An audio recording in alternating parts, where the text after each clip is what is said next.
Churu, welcome to this webinar series. Thank you. So kindly, we go on straight away to this, and what do we expect from this conversation, please? Thank you very much, Dominic. That was a very lengthy introduction. I was beginning to lose track of who this person is. Nevertheless, I'm delighted to be here. You say we are lucky, and it is true. We are all lucky to be together in this conversation about mindfulness, and indeed the whole webinar sessions that we are continuing to have in the context of this challenge of COVID-19. I expect us to raise some discussions around what mindfulness is. We have been mentioning mindfulness in the webinar so far many times, but also what does the practice entail? And we will go also and look at why we need it as introductory remarks. Why do we need it? The main part of the conversation will be to introduce to you the Wheel of Awareness, which is proposed to us by Dr. Dan Siegel, and which I find very useful for introducing people to the practice of mindfulness, so as a way of helping us to understand it conceptually. Then we shall have a brief mindfulness exercise, and then after that, I hope to have a sharing with all of yourselves. That is to say that the participants together throughout the conversation, in any case, let's have the participants actively chipping in, because this is not a new topic and many people here are quite experienced in the practice of mindfulness in various ways. So the fifth part of this experience will be to discuss the benefits of mindfulness practice. And finally, I invite the participants throughout the conversation to raise questions and to especially to make comments and to keep the conversation going both ways. With the help of Dominic, we'll keep track of your questions and especially, particularly your comments. So that's the way I hope that we can proceed, Dominic. Excellent, excellent. So going now, that's a nice outline of what to expect. Thank you for that. So what is mindfulness? What is mindfulness, and why do we need it? Why is it necessary for well-being? Right. Very simply, being mindful is being present to the reality of what is happening. Frequently, right now, every one of us, wherever we are, sitting or lying down or standing, so much is happening and we can't keep track. We can't keep our mind on all that is going on, but we can zero in. Hopefully right now we have chosen to zero in on this conversation. So we are being mindful about this conversation. So being mindful is about having a non-judgmental presence, especially to what is going on with ourselves, our sensations, because our sensations impact sometimes how we respond. You can be in a situation where you are having a conversation, but you are disturbed, you are distracted by your bodily sensations, but you are not mindful of them. And so you react from your bodily sensations. The person you are talking to or you're talking with does not understand that, because they are coming from, they are thinking that they're just in the conversation. If you are mindful of your sensations or mindful of your thoughts, mindful of your emotions, without being excessively judgmental, without rejecting them, without trying to say, I shouldn't be thinking like this, just being aware of what we are thinking, of what we are feeling, because our feelings usually are triggered by deeper experiences or old experiences from our lives. There are patterns in those feelings, there are patterns in those thoughts, and if we are not mindful, they make us behave in a certain way. But if we are mindful, we can choose more responsibly. So the whole business of mindfulness is the business of being responsible. One of my favorite mindfulness teachers these days is a gentleman called Anthony Moore. He's a popular meditation teacher, I think based in Portugal, and he likens mindfulness to two birds. And the two birds are on the same tree. One bird is very, very active, living life, doing what you have to do, responding to all sorts of reality, building nest, feeding children, fulfilling duties of the whole day. And the other bird is simply watching, simply gazing, still, non-judgmentally. And the two birds are the one person. He invites you to think of yourself as the two birds. And being mindful is having a mindful presence, the silent, quiet, watchful bird, also alive and awake in your life. Now, this is what the practice of mindfulness can make possible in our lives.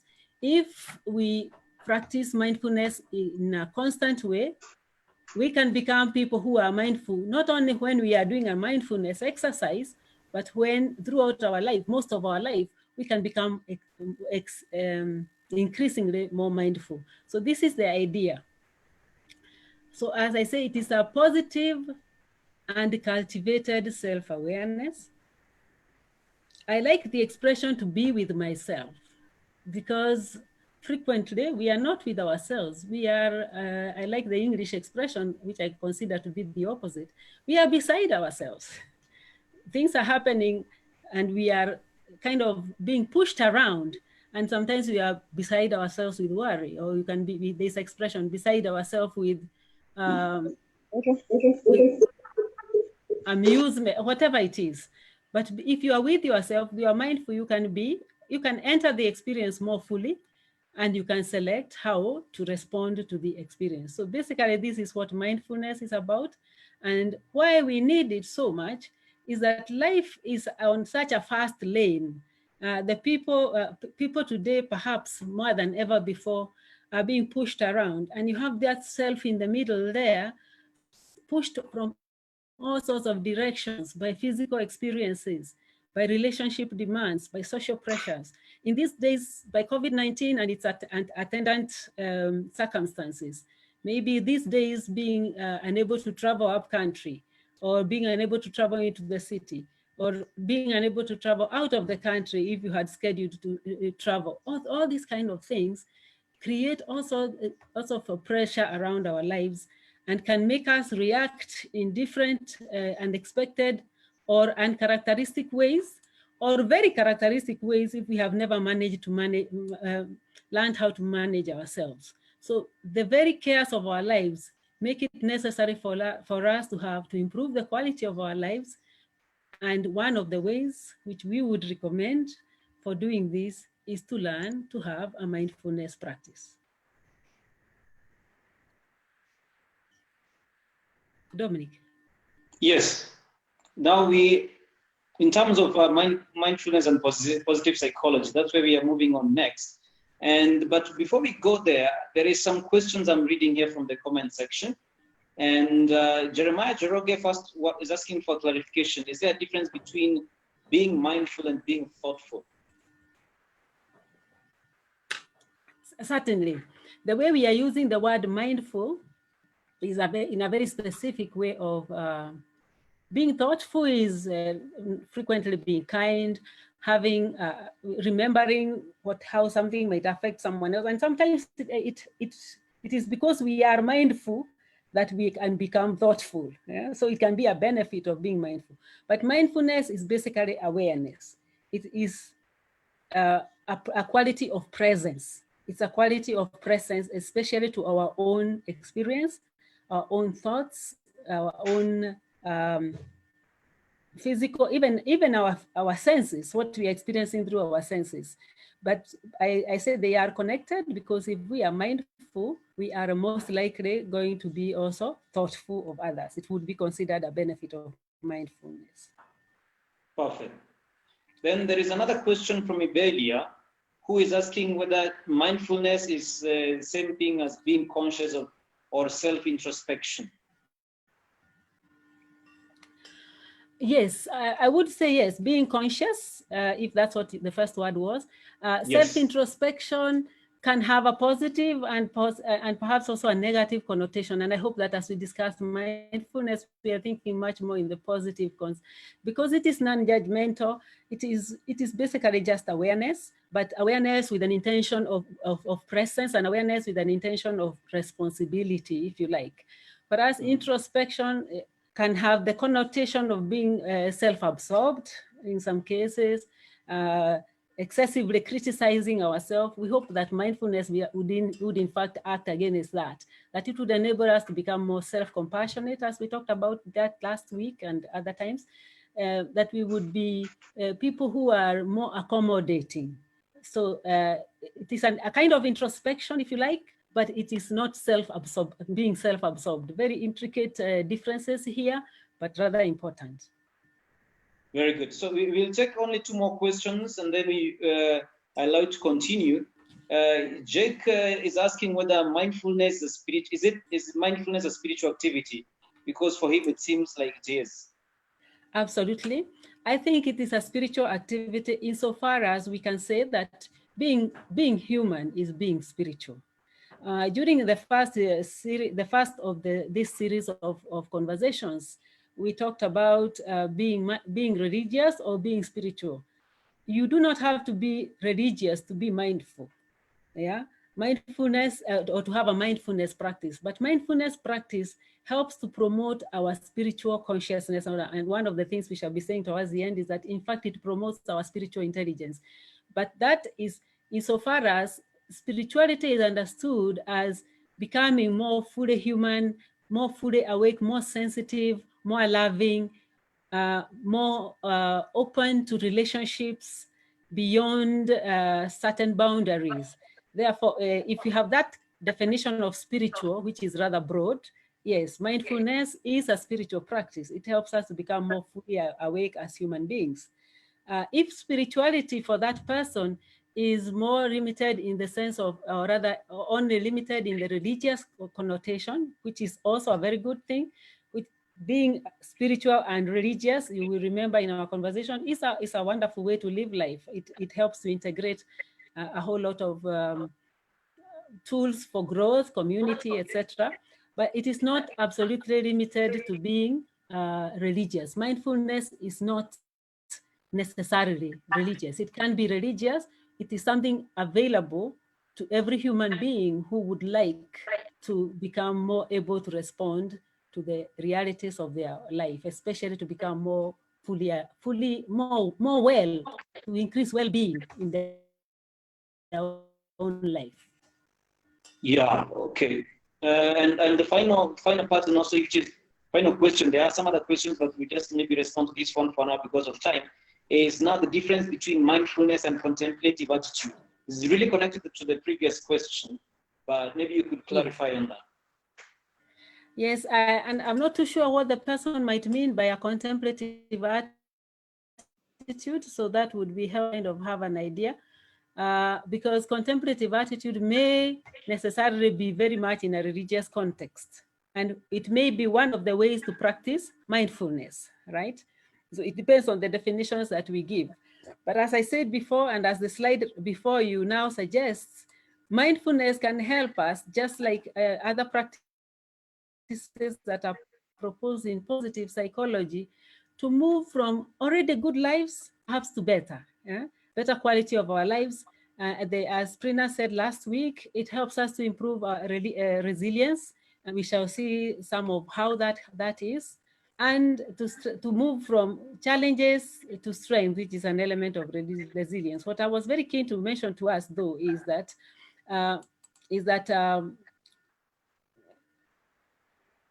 excuse me, some technology challenge here. Okay.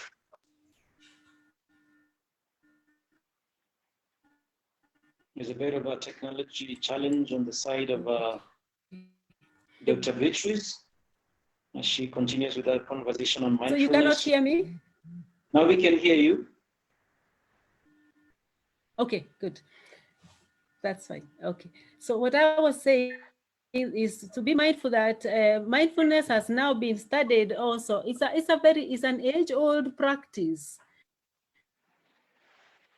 in very many cultures, especially I would say cultures of the East, in Buddhism, but also in Western cultures, and perhaps many more than we know. The point is now it is studied in religious as well as non-religious circles. scientific studies of mindfulness are showing that it has a lot of well-being benefits. And therefore, just to say that it is not surprising that positive psychologists recommend it as one of the interventions that we can make in our lives to improve the quality of our lives. Great. So how can one explain the mindfulness practice? So what are we doing when we say we are practicing mindfulness? Yeah, this is a good question. When we say we are practicing mindfulness, I'd like to suggest a breakdown of the process as a practice. First of all, to say that, yes, it needs to be a practice rather than just an experience we have once every so often. If we want to reap the benefits of mindfulness, we need to make it a practice, something with a certain regularity. Even if it is as little as 10 minutes a day, maybe 10 minutes twice a day, maybe 15 minutes. Some people are able to do much more. But, and indeed, those that teach mindfulness exercises, some in the name of meditation and others say, don't try to do 5 hours, 3 hours, even an hour. Try small amounts of time with a certain constancy, and then you gain the muscle to grow the practice. This is the first recommendation.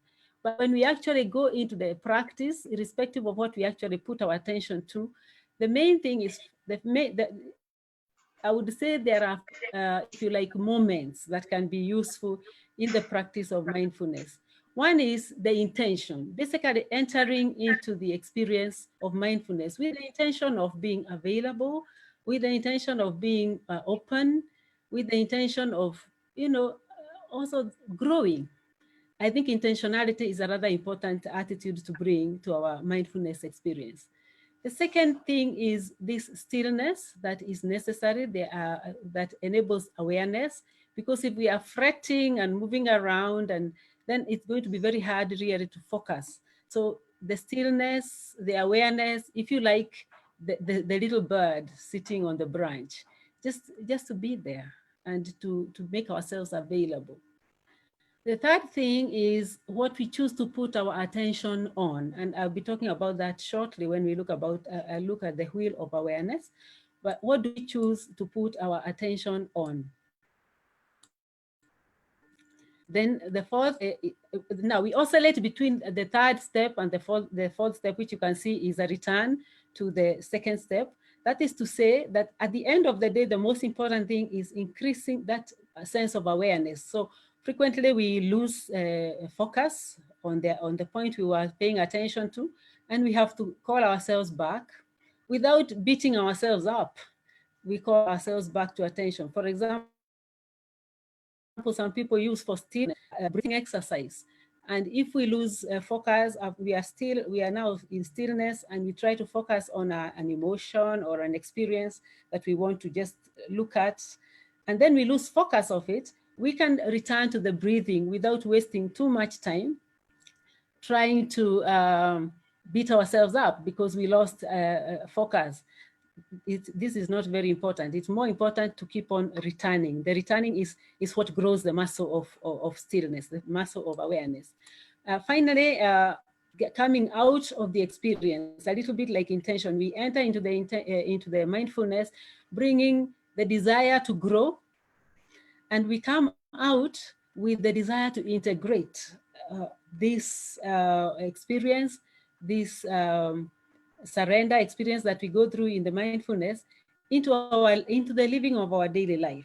So this integration is very important, because we also recommend that mindfulness experience or rather practice is not just for itself. It is hopefully to impact the quality of our everyday, of every moment of our life.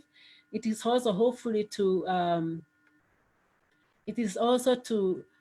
change, to become something that impacts our day-to-day, the rest of our day, so that it's not just in the morning or in the evening when we do the actual practice that we are in mindfulness, but we hope to become more mindful throughout the rest of our day, and to pick up mindful moments for mindfulness through the rest of the day, however brief those may be.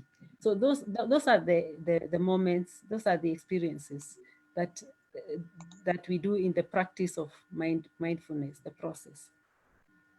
Are there a variety of practices that maybe people can engage in? There certainly are very many, and I wouldn't claim to know all of them. But I picked up a few as I was preparing to have this conversation. As you can see, some people recommend mindfulness basically as some people spend years doing just breathing exercise, conscious breathing, noticing how our breathing is, and it helps us to be present. Others do mindful listening or the varieties that are mentioned over there. And for some people, it is the religious, focusing on a religious experience, religious meditation. So meditating on a religious idea or a passage or something from the scriptures. Again, so long as we have come, we have entered, because if I go back a little bit on our slides, the content is at the attention level. What is very, very critical and central to the mindfulness experience is going into the awareness, the stillness. So there are different ways, different methods, and the important thing is that we make it all a way of life, not something that happens to us every so often, a sporadic experience. And so it will affect, if it becomes a way of life, a discipline, it can then turn into a way of being. And I want to now suggest and look at the wheel of awareness that is proposed by Dan Siegel. The wheel of awareness, Dan Siegel, as some of you may know, is a brain scientist, a neuroscientist, and he talks about mindfulness practice as very beneficial to our mental health, even as a scientist. And he proposes this wheel of awareness model as a way of helping us to understand what we really are trying to do when we enter into a mindfulness exercise. The wheel itself, you can imagine it being like the wheel of, as he says, a bicycle, which has a center and has a rim, okay? And our center is like that little bird that we have had, the one that is quiet, the awareness. And from the center to the wheel, there is a spoke that moves around. So here it is represented here in the little blue line that's crossing here.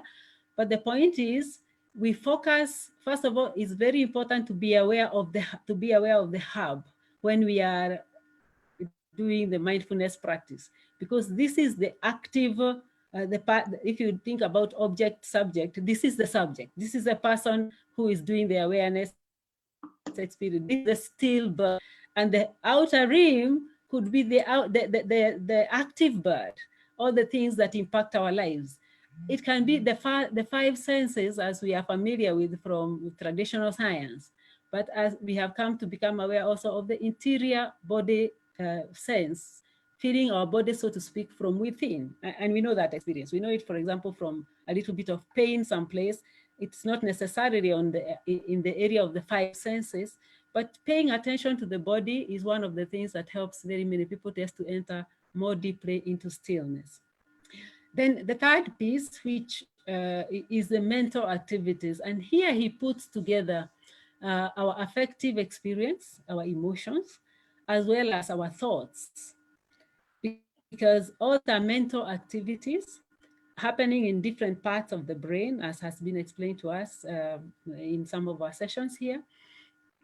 And these mental activities, sometimes they are kind of on autopilot, and they control what we are doing, and especially if we are not conscious of them. But if we are conscious of them, we can direct them.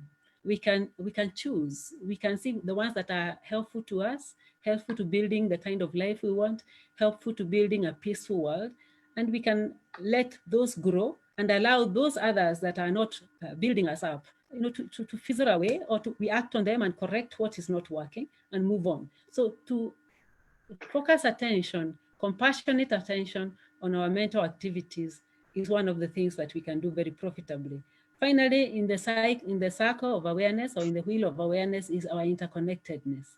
The fact that, as we said, it's not just introspection, it is also looking at our relationships. We are in relationship with people who are close to us.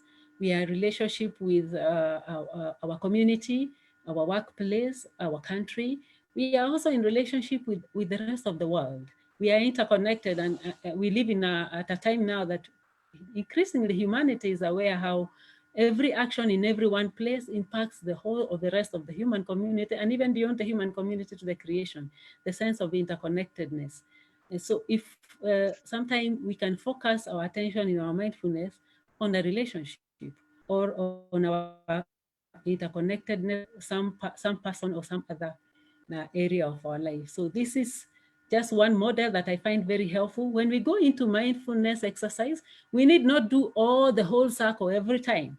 We could focus on one thing, and we could focus on one area for a number of days, especially if it's sticking with us very strongly, an emotion or something, or a kind of pattern of thought, and if we just observe it and let it be. We observe it and let it be. Eventually, it will yield its wisdom to us, and we will move on to the next level. So this is just to say what we are engaged in when we are in this experience. Mind you, around the hub, the characteristics that should attend our mindfulness exercise. It is awareness, it is seeking clarity, it is calmness, it is openness, and it is actually those are the same fruits we seek from our mindfulness practice. Dominic? Great. Wow, this is the wheel of awareness is quite it's quite holistic. I have to say, it's quite holistic and quite helpful. And maybe at this point, if you want to ask a question, we will be taking questions as we go on. So I'll take some of the few questions that are there in our chat room. And also remember, if someone wants to participate in these conversations, you can tell them that it's also live on our Facebook page, Positive Psychology Association of Kenya. And maybe I would also like to pause here to remind you of what I had requested you in the beginning, to tell you that after next Tuesday, we are going to have finished one cycle of the webinar series, and we are asking for suggestions from you. What kind of topics would you like us to cover in a new webinar series, which we intend to do after pausing for 1 week? And I also mentioned to you that we intend to have a workshop on positive psychology, talking about character strength, talking about the history of psychology, talking about different models of well-being. And we are going to have that workshop in the first week of July, and it's going to last one whole week for 3 hours a day. And I have requested you to tell us which timing would be best for you, and for you to understand that the cost of that will be 5,000, and the payment mode will be explained later. So kindly continue also commenting that in our comment section, but also asking questions of this particular conversation that we are having. So I will go back now to someone who had asked me, who had said, Anastasio. He says that there are a number of things that threaten our mindfulness. That is environment and situation where we find ourselves. And he asks, I don't know, maybe this is something that you intend to answer going forward, so that we don't preempt it. How do we handle that to get to that state of mindfulness? So distractions, right? Yeah. If I get it right. Yes, and mind you that we are not claiming that you can only be mindful if you do not have distractions. Actually, most of our life is full of distractions, right? So the exercises, the mindful exercises, are to help us to be mindful in spite of distractions or in the midst of the distractions, and to be able to be selective about what we get ourselves engaged with. So hopefully we can continue asking this question or discussing this, and also sharing experience. Dominic, as you ask them to put questions in, they can also put in comments of what has helped them. I find it very interesting when once in a while I either start a class or end a meeting by inviting people just to listen, to be mindful of what they're hearing. And suddenly a place that seems to have had a lot of sounds can enjoy a sense of great stillness in spite of all the sounds. The sounds become something that helps us to connect with our core. So this can be done. And we want to believe that everything that's going on around us can be a tool for helping for us to be mindful about, so long as the intention is there to be present and to be non-judgmental and to be compassionate. Something will yield. Our mind, as Ms. Prina said last week, we are able to manage our mind. It is a question of practice. So that's what I would say. Perfect. So in that regard, as Dr. Churu has requested, yeah, share with us your experiences of mindfulness practices on the comment section, so that it can also be a bit of a sharing. This conversation can be a bit of a sharing. So you can also go to a comment section and tell us what have been the opportunities and the challenges that you might have had in your in your mindfulness practice. So Janet says, so could we say that mindfulness is living in the here and now? Certainly. Mindfulness is living in the here and now with openness, with compassion, with focus, with a choice of what to, for example, we are going through the COVID-19 with all manner of things. At the very beginning of the crisis, we were getting very many propositions of where did the virus come from, who is peddling the virus, what is the cure, is there a cure, there never will be a cure, our life will never be the same. All sorts of things that we get on social media, and people also reacting and having different experiences that are some very unpleasant, some actually quite pleasant. And the point is, we can choose what we want to focus on. So while we are being present in the present moment, but there is also an element of choosing, being active. We used the word in the last few sessions of agency, the word agency, being not just a victim of whatever comes to me in the present moment, but choosing what it is I want to focus on, what it is I want to grow, and therefore becoming more an agent and a person of influence in the area, in the life around me, rather than succumbing to the sense of being a victim. Frequently in life, there are so many things we cannot control, and yet there are so many other things within those limits that we actually can control. And this is what mindfulness is all about: choosing wisely by being present. Great, great. Sister Lillian asks, can we say that a person with mindfulness is supposed to have controlled thinking? Certainly, as was said very wisely last week, our mind keeps going, it keeps running, but we can choose to master our mind. We can choose to discipline our mind that it doesn't run away with us. I don't want to use the word controlled thinking, because I don't think we can have absolute control on our mind, but there are people in this conversation who may have some other inputs to that. But yes, we can control, we can choose. I keep saying, and I would like us to move to the next piece, which is about engaging a little bit of a mindfulness experience.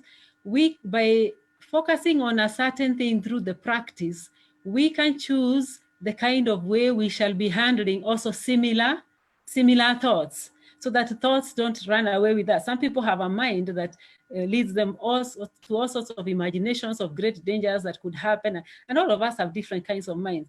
But can we choose a mind that leads us to where we really want to go?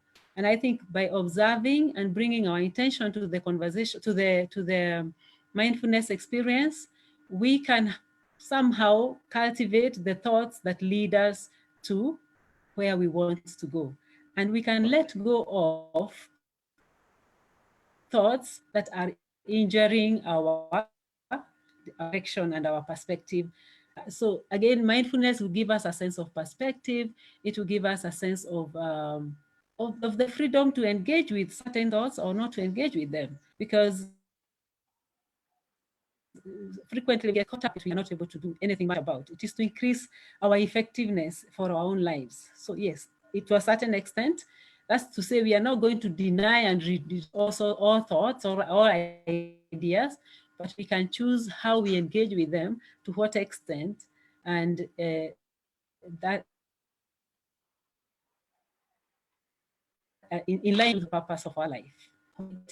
Great. Is it Great. okay, Now, Dominic, that we yes. could move to a meditation experience so that we have a more? Yeah? Yes, yes, very good. So please take us through. Then we can take the questions now at the end, or maybe you tell us what are the some of the benefits of mindfulness that are scientifically supported. Maybe from there, then we'll take the questions after your presentation. Oh, okay. So at this point, I would like to invite us all to just engage for a few minutes in a mindfulness exercise. And for this exercise, therefore, you need to be in a position where you can be comfortable, but not falling asleep. I know it's evening at the end of a long day, and possibly we are already a bit tired. But if we can sit still, we can sit straight in a firm chair, then it becomes easier to pay attention. And we bring our intention to this exercise, that we would like to be engaged in this exercise in order to grow. We want to grow. We want to be part of building both ourselves and a better world. Gently, we can close our eyes, not too tight, and with our eyes closed, we can begin to be aware of our body, how we feel, how the body feels, maybe some sense of tiredness, some sense of aliveness.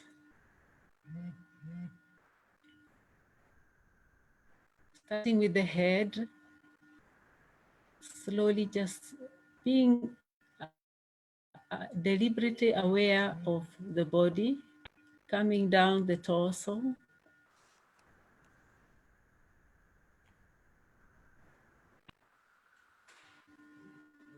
the support of the chair,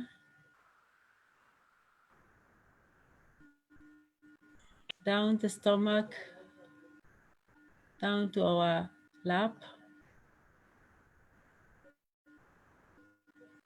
and all the way down to the legs with our feet flat on the floor, so that we can have a sense of just being here and at ease, but alert. And move back from the feet, aware of how your feet feel, all the way up again.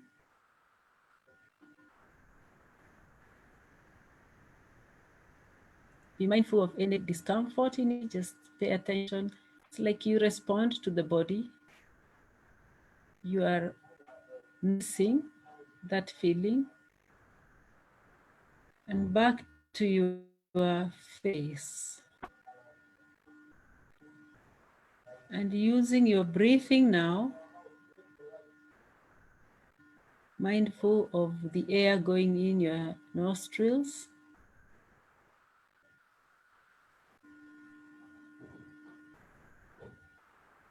And imagine like the air takes you down to the center of the hub. The hub of your awareness, following the air going in your nostril. And you are like this little bird with your wheel of awareness. And from this center point, we want to focus on one strong experience or strong thought, feeling or thoughts that have been accompanying you in this COVID-19 experience. Since the lockdown, it could be an experience of being frightened, or it can be an experience of being really surprised. It could be the frustration of limitations. It could be the joy of having free time. focus on just the prevalent experience for you, especially on the level of feeling and thought. Which thoughts are frequently with you in the context of the COVID-19 experience?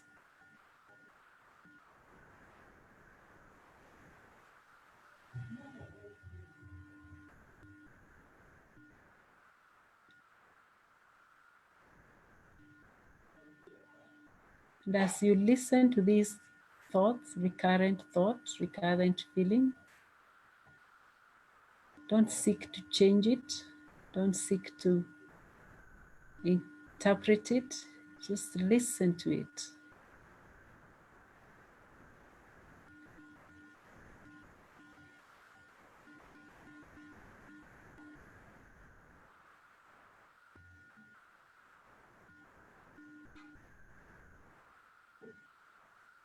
It may come to you as a phrase that is repetitive in your mind or heart.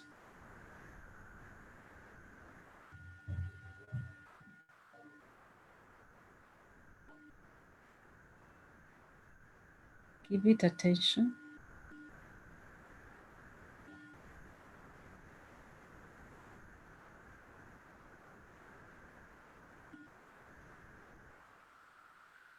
Let it ring in your being and see what else it raises.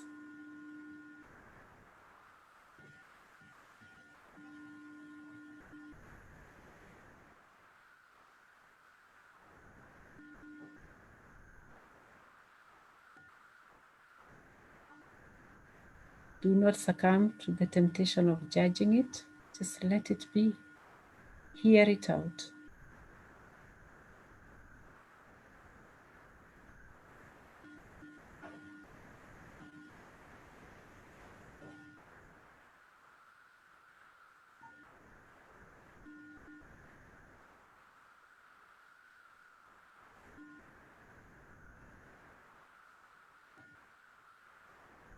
If it makes you uncomfortable or frightened or in any way unhappy, listen to that too.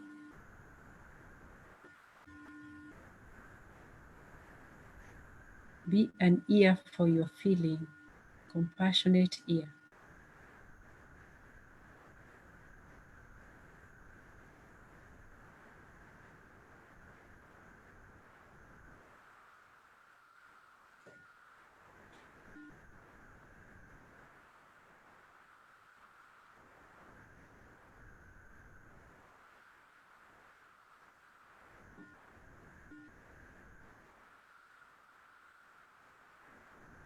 Be a reassuring ear.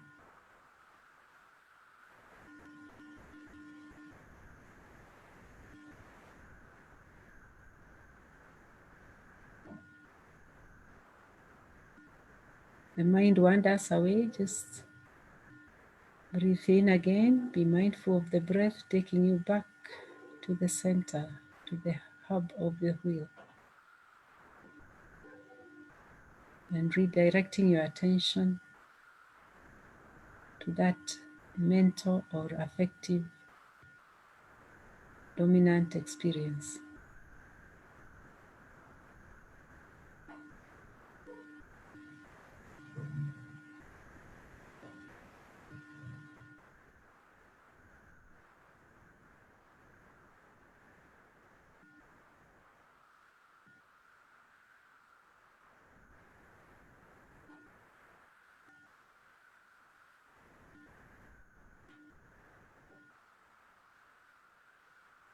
Now, as we prepare to come out of this experience, be aware of yourself again as this presence that is awake to your outer rim.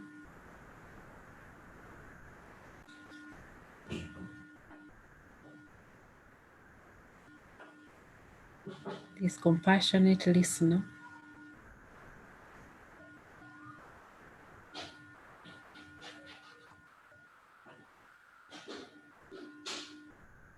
make the choice to carry this with you as you come out of this experience.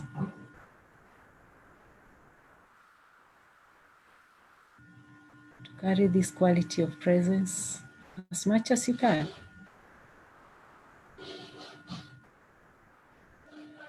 The experience of your day-to-day life.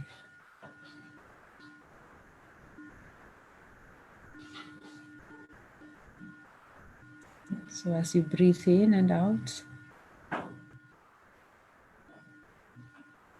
open your eyes. We can come back to the shared conversation about our experience.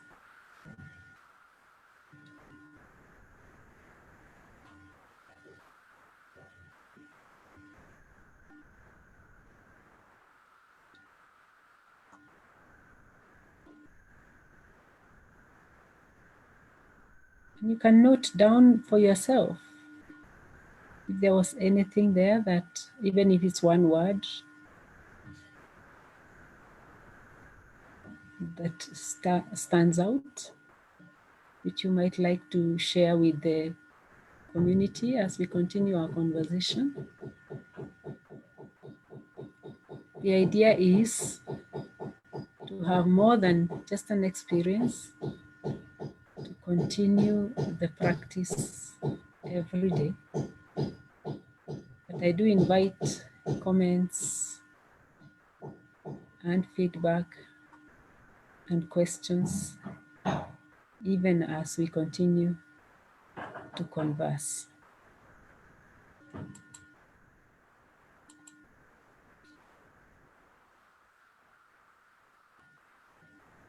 Somebody had an uncomfortable, prickly feeling.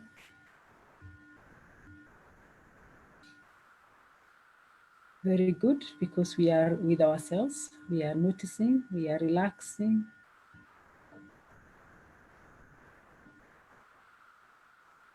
A break from activity, and I hope that a break from activity also helps us to redirect our energy. To redirect our energy and choose which way we want to go. Frightening but reassuring at the end.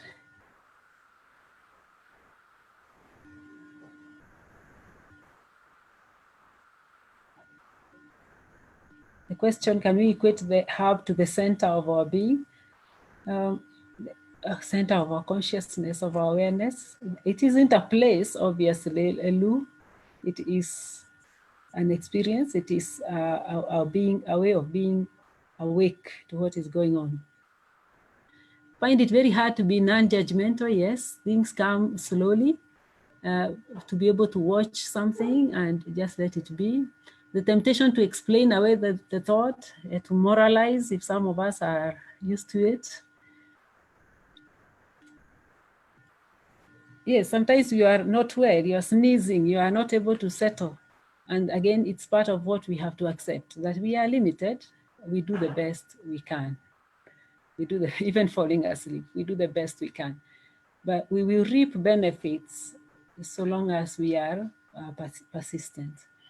And so as you can keep the comments coming. I know Dominic is keeping track of them, because for the remaining few minutes, I'd like to just mention very quickly some possible benefits of really having a mindfulness practice. And the first was mentioned again in the context of some of the conversations we have already had, and awareness and attention. I like the word attention because most of us in life, we are craving attention. And sometimes in our relationships, we are asking of others more than they really can give us, because we are not giving our own selves adequate attention. So paying attention, like that I was saying, pay attention even to a little bit of pain. We have Brother Tom Kearney has his hand raised. Dominic, you are keeping track of that. Then we've got, acceptance and compassion, appreciation, compassion towards self. Notice all these arrows are pointing towards self. Compassion to self. Yes, because frequently we are very hard on ourselves and we need to judge ourselves a little bit more kindly. And that is why we kept saying with acceptance, with compassion. Often what we do, the kind of judgments we address to ourselves, we wouldn't address to our enemies.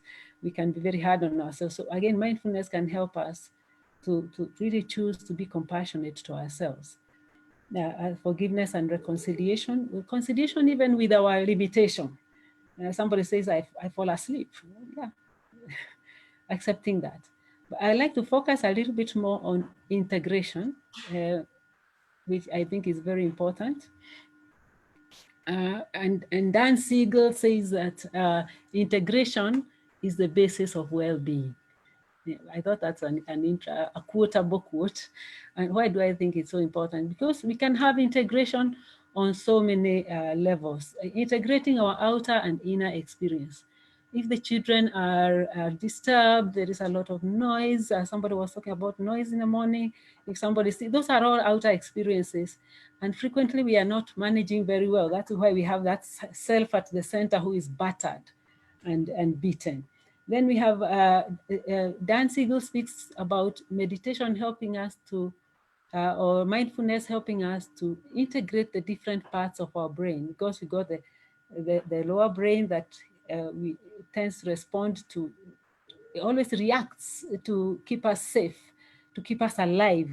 And if our whole life, if we are very frightened and we are not aware that we are all the time very frightened, we will tend to act all the time from being, as a reaction. But if we have mindfulness experiences, we review our affective experience, we review our fear and see where it's coming from, we can address it with the whole brain approach, right? So integrating the different parts of our brain, grounding our authenticity, because we begin to own what we've got, what we think. Frequently, we don't feel the authority of even of our own ideas and our own thoughts. And so we can live life without much confidence because we are afraid, we don't think like so and so, but we, okay, I hope I can still be heard. I started hearing like the voice is bouncing back. You can be heard. Okay, that's fine.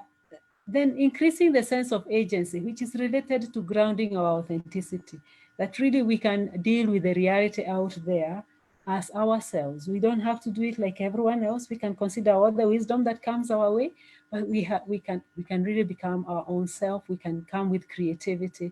We can and we can improve our relationships, which is a part of integration. We integrate how we relate with each other. We do not, if we have time for ourselves, when we pay attention to our own selves, then our own voice becomes important to us. Our own thoughts, our own feelings are given attention, and they influence more positively how we choose our actions. So I think well-being is built up by integration in this way. And these are my own reflections. I'm sure you yourselves have some others.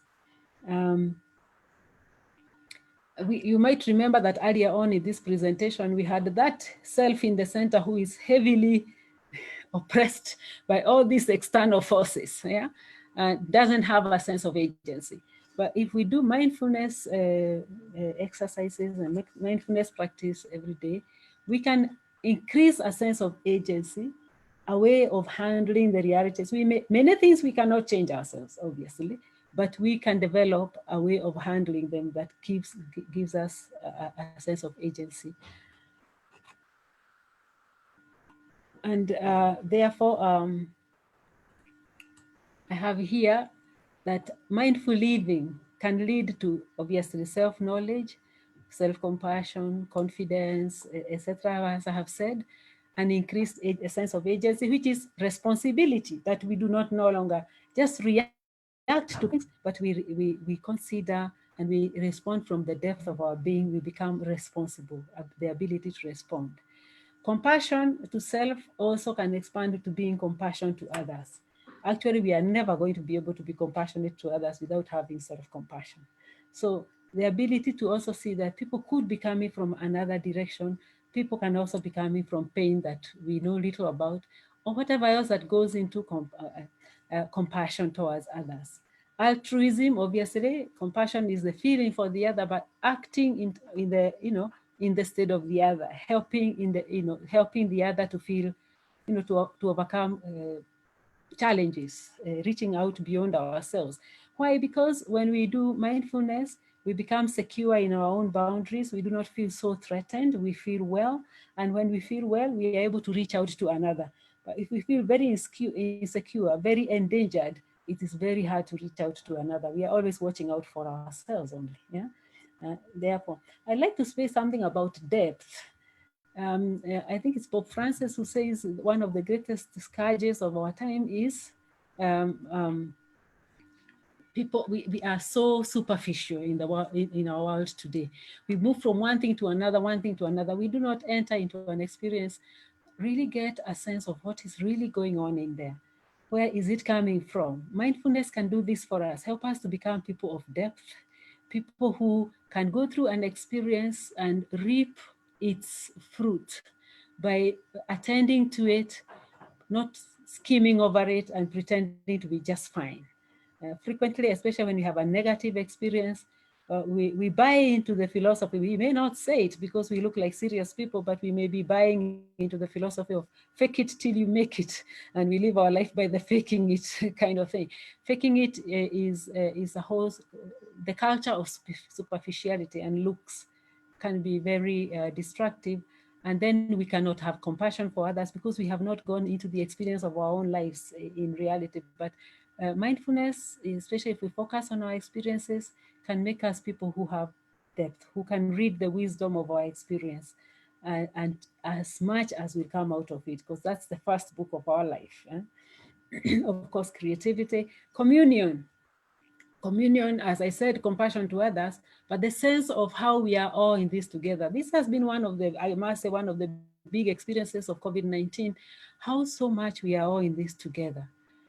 But some people still, sometimes we find even ourselves thinking that, I'm better than others and I must get out first and I must get out at a better, somehow we can increase the sense of the value of companionship, the value of our shared destiny, and the responsibility to make decisions that make our shared destiny more and more meaningful. I want to say that it increases spiritual intelligence.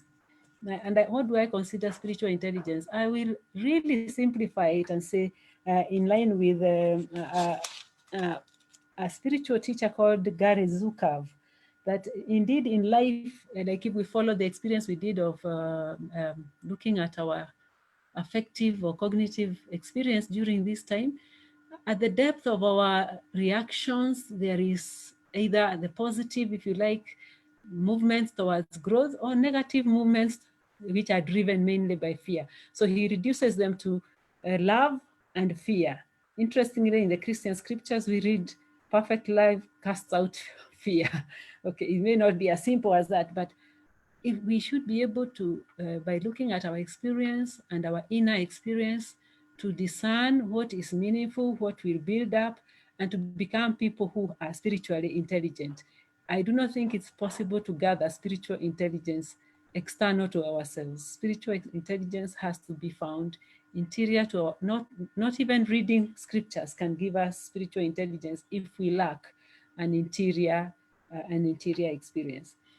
I would wish that even younger children in schools would be taught mindfulness. And I think if we are mindful, we become mindful, we become people with less fear, we become people more aware of our agency, our ability to help others, our ability to create a better world. We can build up world peace if we become more mindful. So this is my thoughts, but also shared by some of the people I learned from. And I'm sure that you yourselves have some contributions to make to this conversation. So thank you very much. I think our time is almost run out, but handing back to Dominic in case there's some